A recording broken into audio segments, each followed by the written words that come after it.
Good morning and welcome to today's webcast brought to you by Oil and Gas Journal. I'm Paul Westervelt, Vice President and Group Publisher for OGJ. Today's event, Reduce Gas Flaring and Help Achieve Your Environmental Initiatives with Through Valve Leak Detection Solutions, is sponsored by Mistras Group. Reducing gas flaring is a high priority for refiners, petrochemical and chemical plants, offshore platforms, and other operations seeking to achieve their environmental initiatives. Through valve leaks are a common cause of gas flares, which can cause environmental concerns in addition to wasting valuable product and resources. This webinar will outline how inspection and integrity personnel can utilize through valve leak detection solutions like VPAC services from Mistras Group to help reduce gas flaring. This morning, we will hear more about how detecting through valve leaks can help reduce environmental impact and help organizations achieve environmental initiatives, how using acoustic emissions technology to detect through valve leaks, and about calculating leak rates that are emitted directly from the units.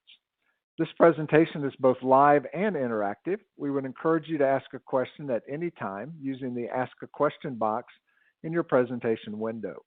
We will answer as many questions as we are able during the Q&A portion of the webinar.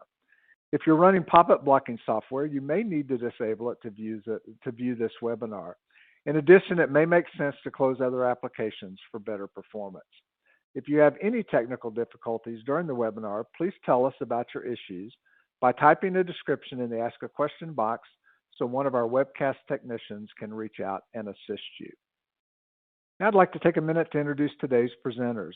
Lane Pinkston is Sales Operations Manager for Mistras Group. Since joining Mistras in 2005, Lane has held a variety of positions, including non-destructive testing technician, product line manager, and currently the company's sales operations manager.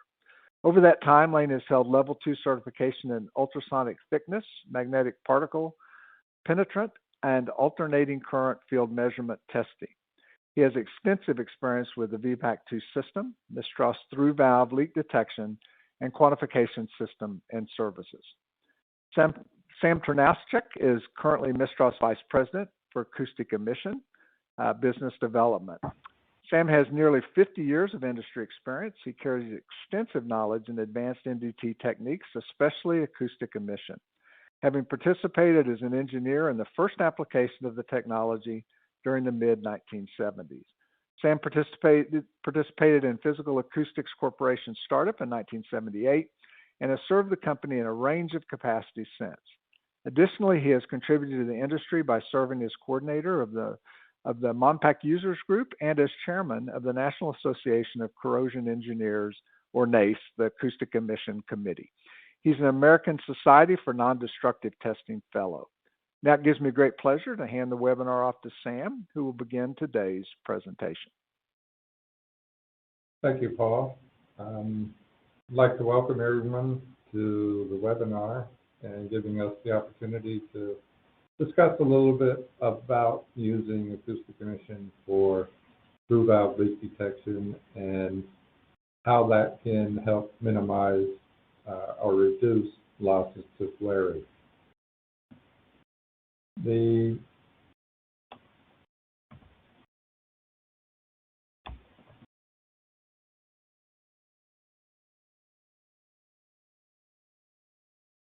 As you realize, the oil and gas industry is undergoing initiatives to operate environmentally friendly and reduce gas flaring.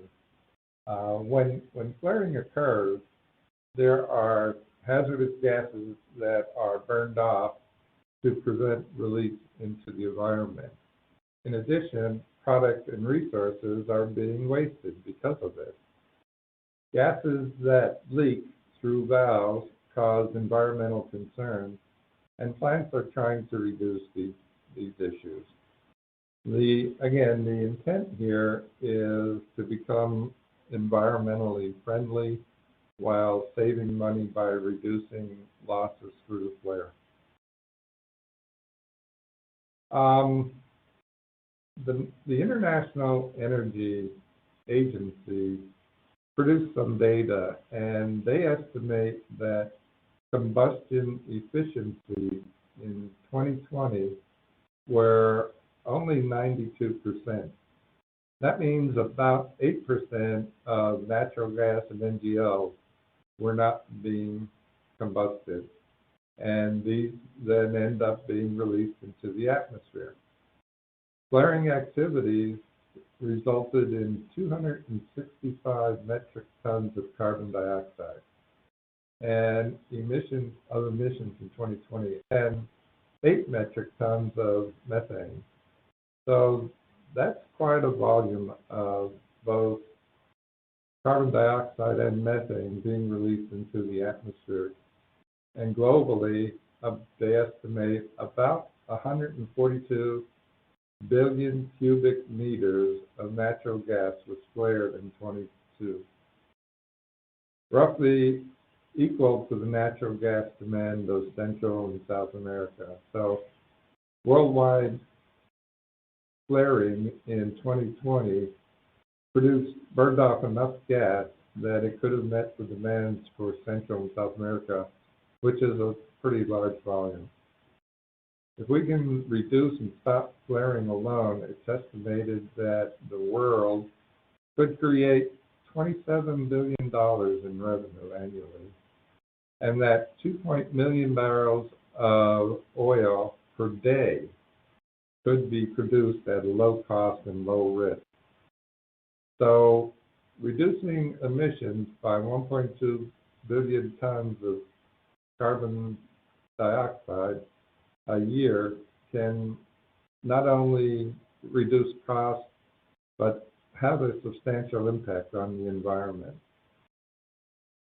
So again, the idea here is to use acoustic emission technology to identify leakages and reduce the amount of flaring that's going on. There are two approaches that we use for valve monitoring. It's, as I said, it's based on acoustic emission, and the testing enables users to detect and quantify through valve leakages without taking the valve out of operation. So there's two approaches that are being used. The first is a spot check approach. That uses a handheld instrument, small, portable, easy to use in confined spaces or restricted areas, and lightweight, handheld, battery operated, intrinsically safe. So it's a type of instrument that can be used to walk around an operating unit and take measurements on the valves as they're in service and not distracting or disturbing any of the operations. The second approach is an online monitoring unit, and that's providing 24/7 online remote monitoring. Here we get daily reports for the operating condition of the valve as well as statistical data. We can also provide parametric and environmental data should an alarm condition occur. So all of this is operated via 4 to 24 mil connection to DCS, and via that connection we can provide data as to the status or condition of valves. This type of setup is useful for NUIs and critical valves where the status is needed to be known quite often, as opposed to possibly once a year or once every couple of years, as an operating unit may require. So the two approaches are either a handheld device, which we can walk around, take measurements on a valve, make a decision on the condition, or an online monitoring device, which can be installed and provide 24/7 information about the status of a valve. This is the portable instrument. It's battery operated, it's IS certified, it's a sealed unit, and it comes with a battery charger and two sensors. Depending on what the application is, will determine which sensor is used. It has a carrying case and a waveguide. The waveguide is a device that's utilized when we have to make measurements at high temperatures, and Lane's going to talk a little bit about that later in the presentation.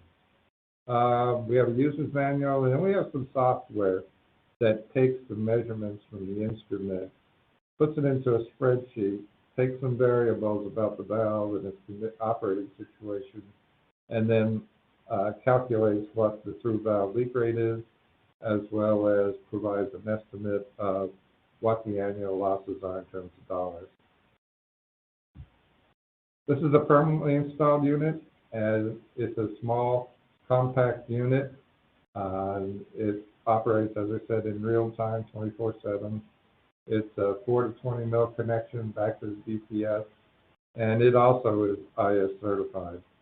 So for permanent installation, a sensor is connected up to this unit, and then this unit is wired back into the DCS for data logging. And its operation, again, is IS certified. The components are pretty small, as you can see from those numbers, and it provides the 24/7 information. Now, these are some of the benefits that we can realize by using this type of through valve leak detection in the field. Obviously, the first intent is to reduce losses to the flare.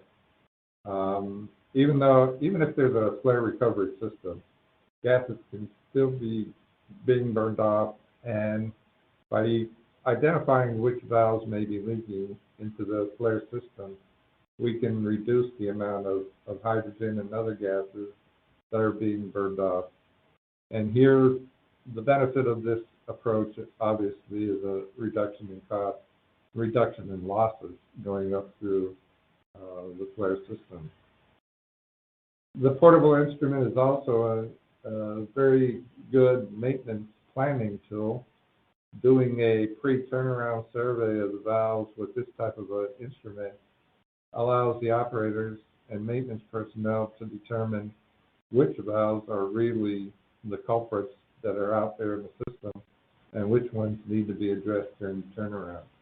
So it's an excellent turnaround planning tool for identifying and planning which valves need to be serviced during the turnaround. The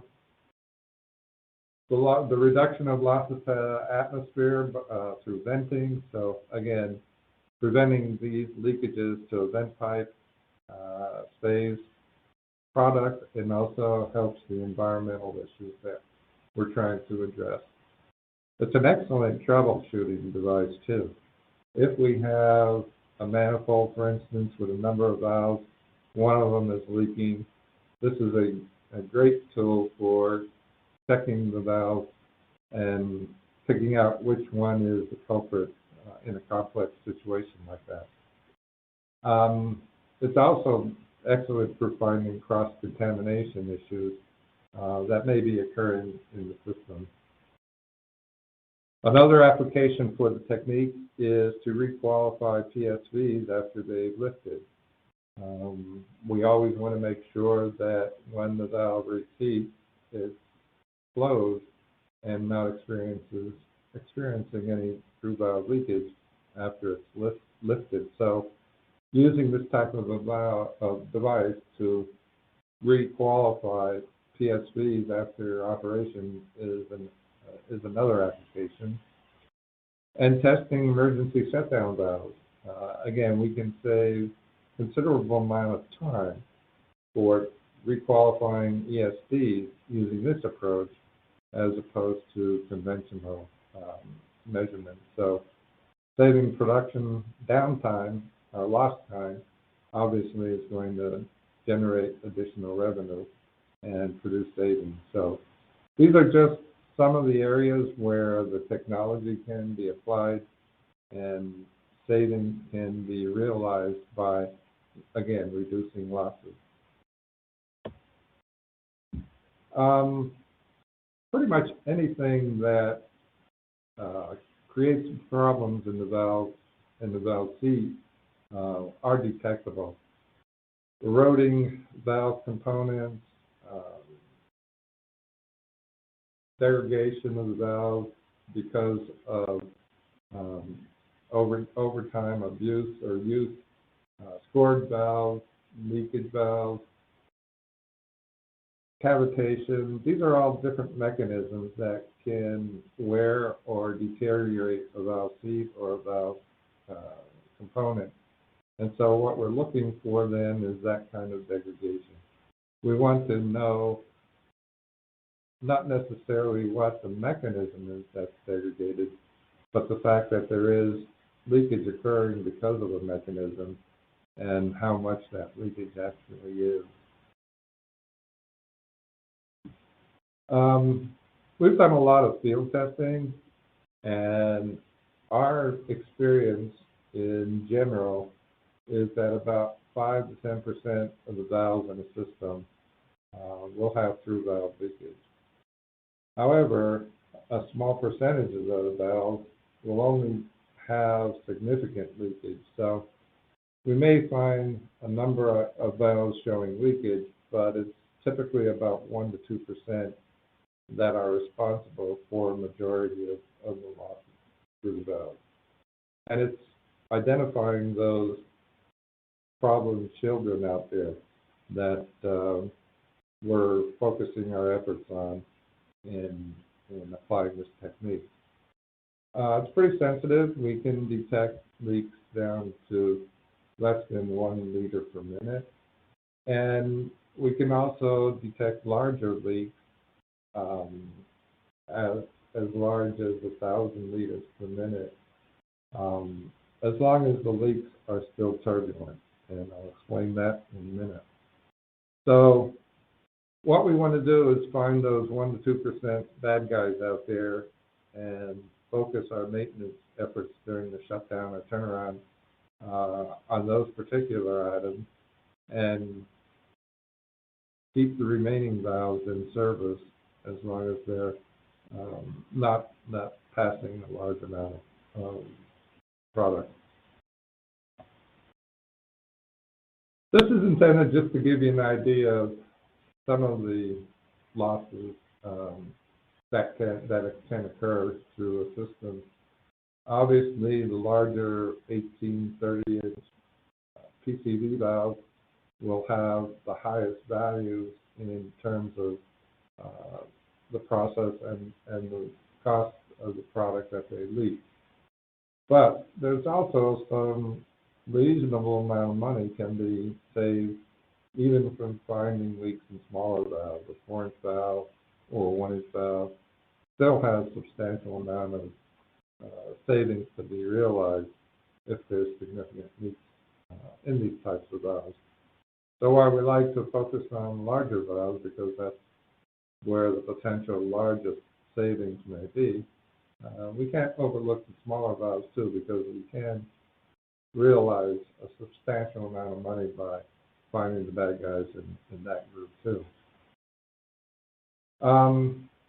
This is just an example of one company. They have 8 operating plants, and they did a survey of all 8 plants. The total savings realized was slightly in excess of $10 million total. And the savings did vary from plant to plant. As you can see on the left, that plant had approximately $500,000 savings, but the plant on the right had savings of close to $5 million. And one bad guy in the bunch accounted for almost 20% of those losses. So there is substantial amount of money to be saved, and this is just an example of one company's savings over a group of plants in their operation. Now the technique, the acoustic emission technique, is based on detecting turbulent flow of the medium through the leak orifice. If the flow is not turbulent, then there is no noise to be detected. So it's just like a steam pot. You sit there, put water in, turn the heat on, and for a while there's nothing going on, and then you start building up pressure inside, starts boiling, generating steam, and now that flows through the orifice and creates turbulent noise. We can apply this to pretty much any system. We use it on steam, power plants, for instance. We use it on gas flows, and we use it on liquid flows. So it's pretty much applicable to just about any medium that's flowing in the system. The other thing to remember is that if a valve is open more than 15%, the flow will most likely be laminar, and at that point, the amount of acoustic activity goes back down. So it's not a device that can determine the position of a valve. It's a device that's intended to be used to determine whether or not there's leakage occurring through the valve. The number that we use for calculating whether or not a system or a medium is turbulent is a Reynolds number of 1,000.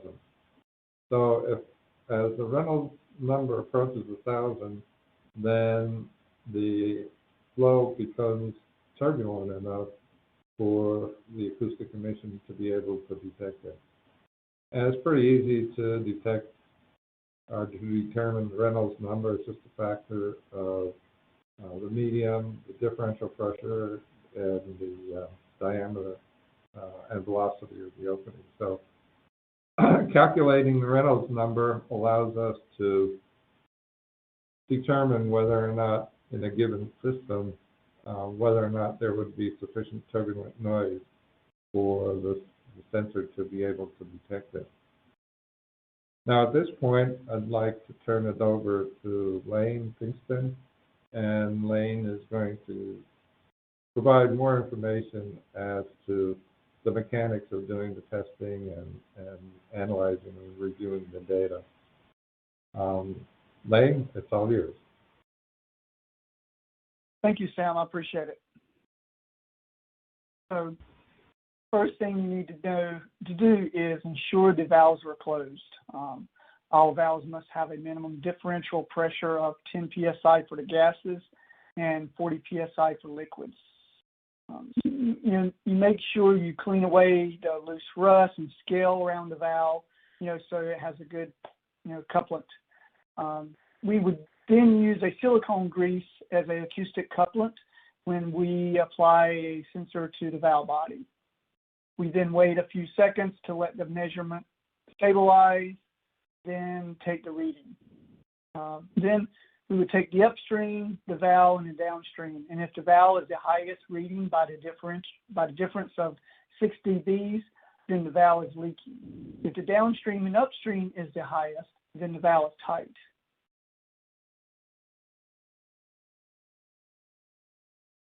Every valve is made differently, so you will need to take several readings at different locations on the valve body to find the highest reading. If it is a high temperature valve, make sure you use the waveguide. You can see examples on this slide of the different areas where you take the measurements. It only takes a few seconds to take a reading. Just make sure the valve is closed and subject to the minimum differential pressure.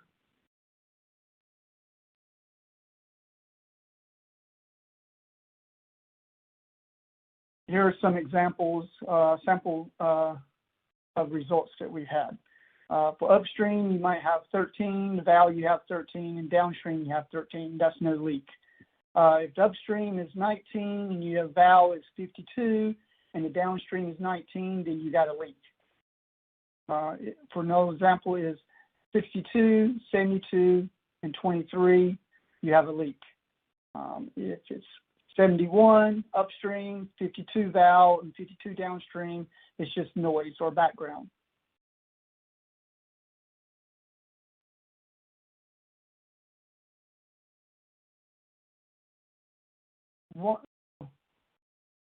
If you look here, this is our spreadsheet in the software where we add our data in. Once we have taken all the readings that we need, we would go back and transfer the data from the VPAC unit to the software on our computer using Bluetooth, or we could manually enter in the data in the spreadsheet. As you see here, the valves can be converted to cubic feet per minute or gallons per minute. You can even have dollars per hour if you enter in the cost per ton for the product. After you enter in the valve ID, meter readings, the valve size, pressure differential, the leak rate is then calculated.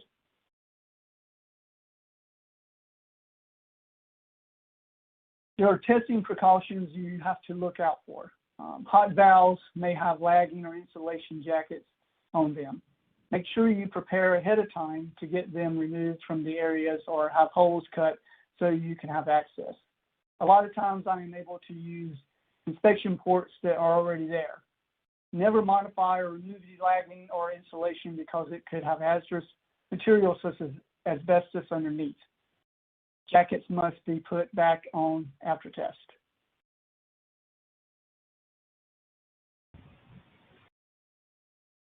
Our probes will operate at a temperature up to 125 C, but not continuous service though. For temperatures above 125 C, we recommend using the waveguide. This will help or keep from burning up the probe. When using the waveguide, there will be a loss of signal.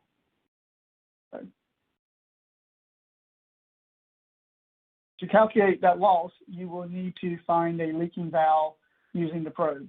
You note the reading, add the waveguide, retest, and note the reading. Then notate the difference as this gives you the correction for the waveguide. Just remember the readings will be less sensitive and cannot be used to estimate leak rates and can only be used as a guide.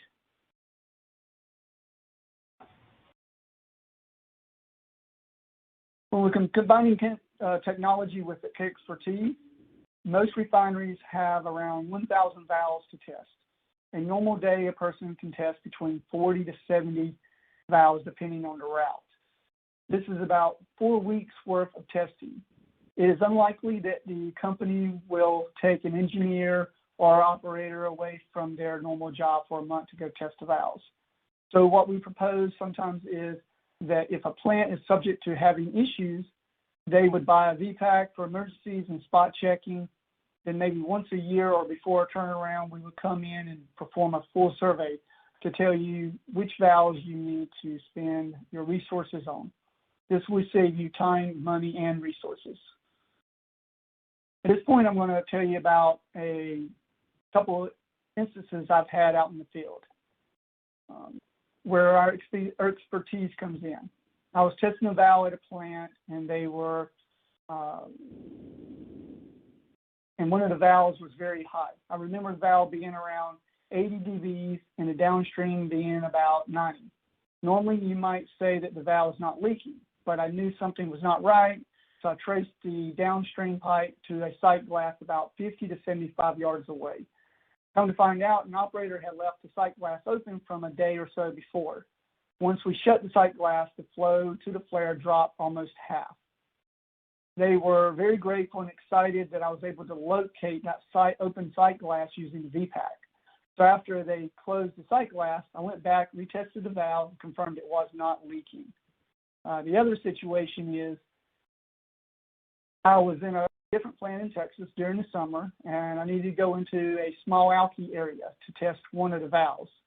The operator I was with thought it was a waste of time because it was a brand new valve, and he didn't want to go into alky, but I told him I needed to check them all, and I got suited up, went into the alky, and to everyone's surprise, it was leaking. So just because it's a brand new valve or repaired valve does not mean you do not need to test it. They can still be leaking.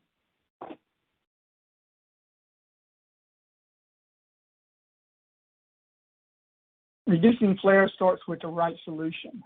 Field inspections and online monitoring tools enable plants to detect and quantify through valve leaks that may result in flaring.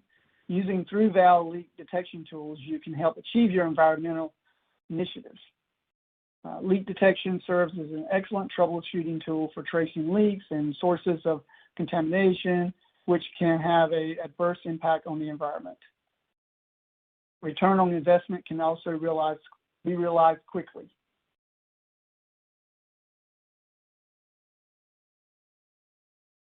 And if you see here, this is just internal promotion of the system. Leaking PSD was losing 0.5 million standard cubic feet per day, or $300,000. Savings of $400,000 was achieved by using the system to satisfy the safety case for ESDVs. And that is the end of our presentation. I guess we can try to answer some questions now. Thanks so much, Lane and Sam. Some terrific information here. And we do have a number of questions in, but if you have something that comes to mind during the Q&A or is prompted by some of the presentation itself, just go ahead and drop those in the Ask a Question box, and we will pick up with those. Well, Lane, just to give you a chance to rest your voice for a second, let's start with Sam. Sam, we had somebody ask on your slide 3, the EIA estimated a combustion efficiency in 2020 of about 92%. Does that include only open stack flares, or does it include thermal oxidizers and incinerators as well? It is only open stack flares. Again, what we are looking at is flaring directly to the environment. So that study was primarily around open stack flares for determining the efficiency. Okay, super. And Lane, kind of another contextual question here from an audience member. How does acoustic emission inspection compare to thermal inspection of valves?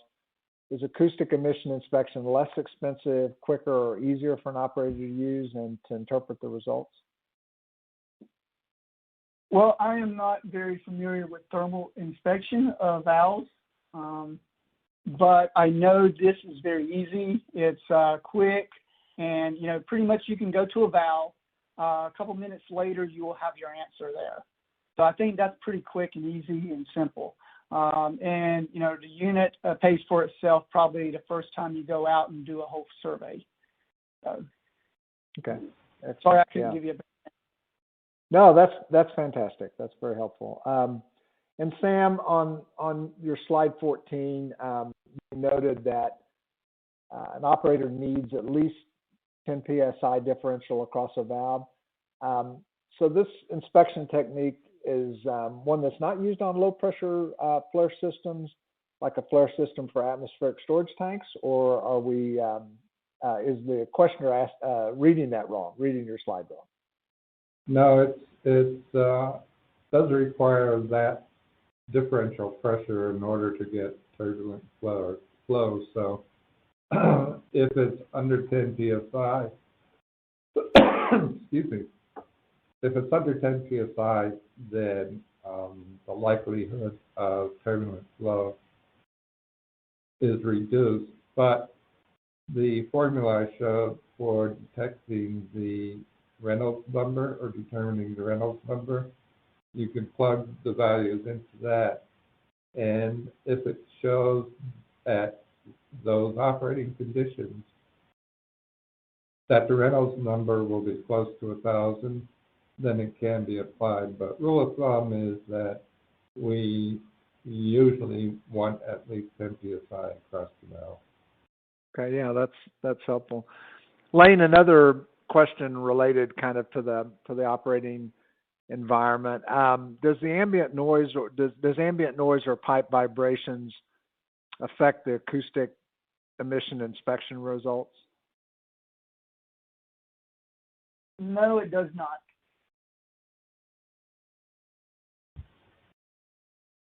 Well, let's move to some additional questions from our audience. We've got a few left here, and Lane, I'm going to start with you. I think you talked about this in your presentation and showed some different losses based upon different sizes of valves. But what kind of valves can be tested with the solutions you talked about today?